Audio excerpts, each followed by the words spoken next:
Hello guys, in this video I am going to show you how to set your full name in the Tiplino application, but first I just want to mention, don't forget to subscribe to my channel, because at 10,000 subscribers I am going to show you my whole YouTube revenue statistics and growth strategy, as well as how to make money online.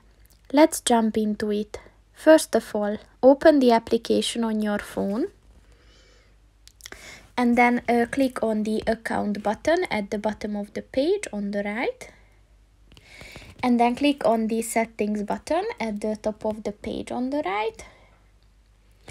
And at the personal data section, click on the full name button.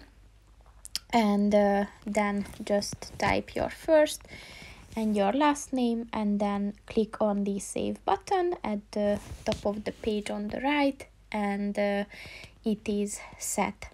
So that's pretty much it for this video, guys. See you in the next one. Goodbye.